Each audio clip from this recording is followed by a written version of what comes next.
This is the story of a man named Stanley. Stanley worked for a company in a big building where he was employee number 427. Employee number 427's job was simple. He sat at his desk in room 427 and he pushed buttons on a keyboard. Orders came to him through a monitor on his desk, telling him what buttons to push, how long to push them, and in what order. This is what employee 427 did every day of every month of every year. And although others might have considered it soul-rending, Stanley relished every moment that the orders came in, as though he had been made exactly for this job. And Stanley was happy. And then one day, something very peculiar happened. Something that would forever change Stanley. Something he would never quite forget. He had been at his desk for nearly an hour when he realized that not one single order had arrived on the monitor for him to follow. No one had showed up to give him instructions, call a meeting, or even say hi. Never in all his years at the company had this happened, this complete isolation. Something was very clearly wrong. Shocked, frozen solid, Stanley found himself unable to move for the longest time. But as he came to his wits and regained his senses, he got up from his desk and stepped out of his office.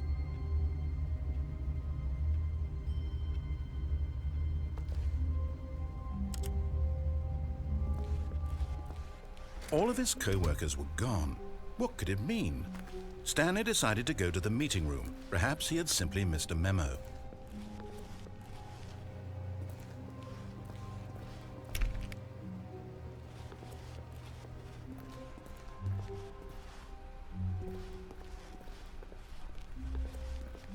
When Stanley came to a set of 2 open doors, he entered the door on his left.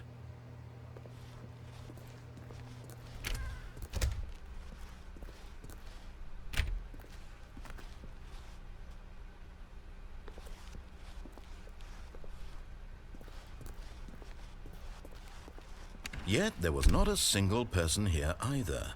Feeling a wave of disbelief, Stanley decided to go up to his boss's office, hoping he might find an answer there.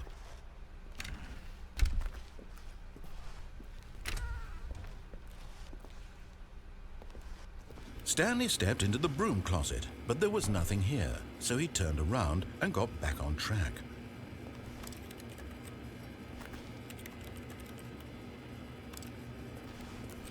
There was nothing here. No choice to make, no path to follow, just an empty broom closet. No reason to still be here.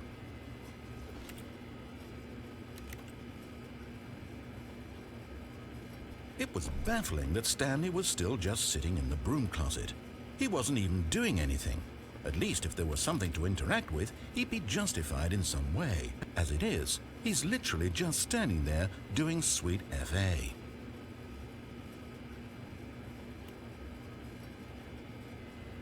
Are you really still in the broom closet? Standing around doing nothing?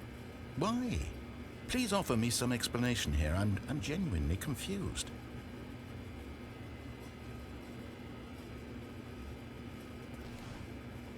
You do realize there's no choice or anything in here, right? If I'd said Stanley walked past the broom closet, at least you would have had a reason for exploring it to find out. But it didn't even occur to me because literally this closet is of absolutely no significance to the story whatsoever. I never would have thought to mention it. Coming to a staircase, Stanley walked upstairs to his boss's office.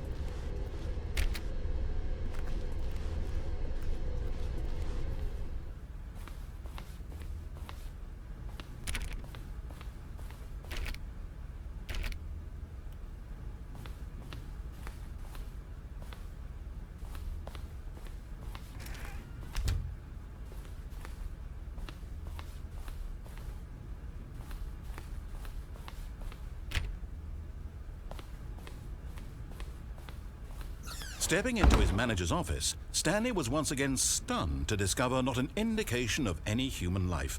Shocked, Unraveled, Stanley wondered in disbelief who orchestrated this, what dark secret was being held from him.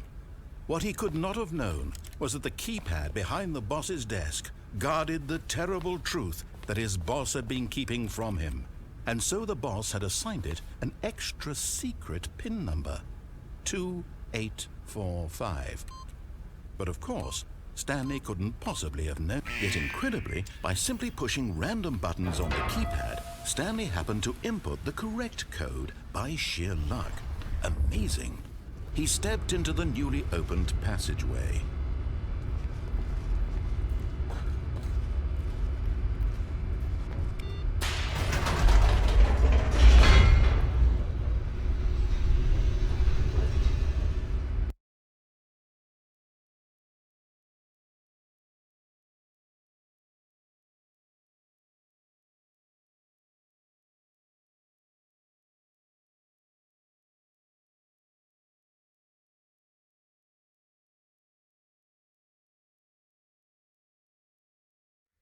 Descending deeper into the building, Stanley realized he felt a bit peculiar.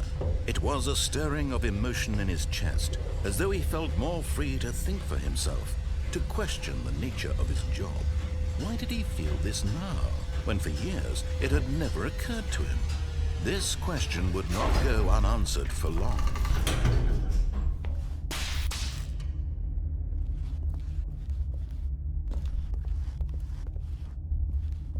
Stanley walked straight ahead through the large door that read Mind Control Facility.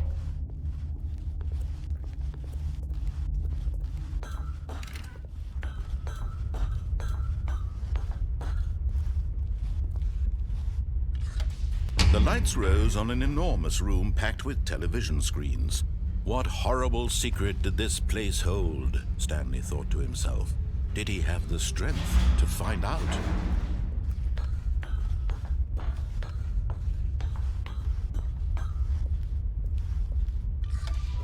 Now the monitors jumped to life, their true nature revealed. Each bore the number of an employee in the building, Stanley's co-workers. The lives of so many individuals reduced to images on a screen, and Stanley, one of them, eternally monitored in this place where freedom meant nothing.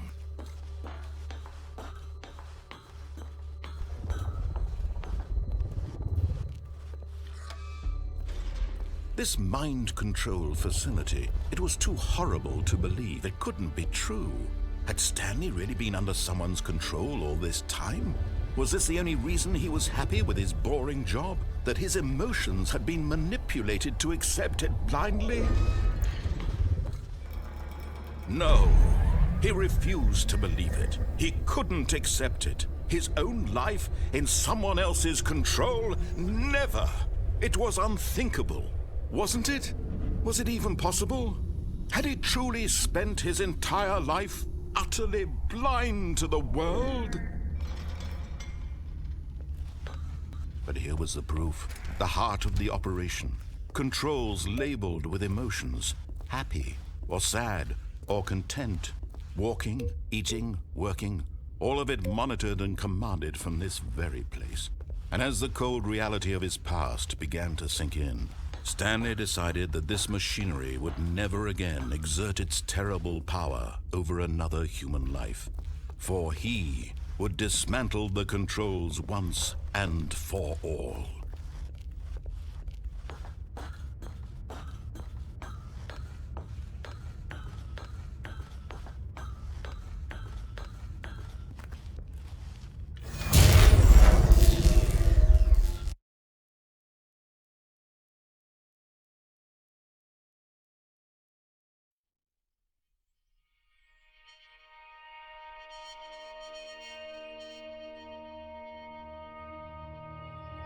Blackness, and a rising chill of uncertainty.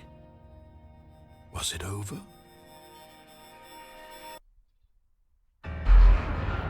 Yes! He had won! He had defeated the machine, unshackled himself from someone else's command. Freedom was mere moments away. And yet, even as the immense door slowly opened, Stanley reflected on how many puzzles still lay unsolved. Where had his co-workers gone? How had he been freed from the machine's grasp? What other mysteries did this strange building hold? But as sunlight streamed into the chamber, he realized none of this mattered to him, for it was not knowledge or even power that he had been seeking, but happiness. Perhaps his goal had not been to understand, but to let go.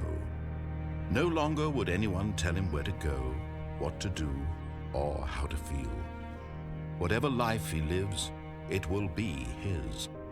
And that was all he needed to know. It was perhaps the only thing worth knowing. Stanley stepped through the open door.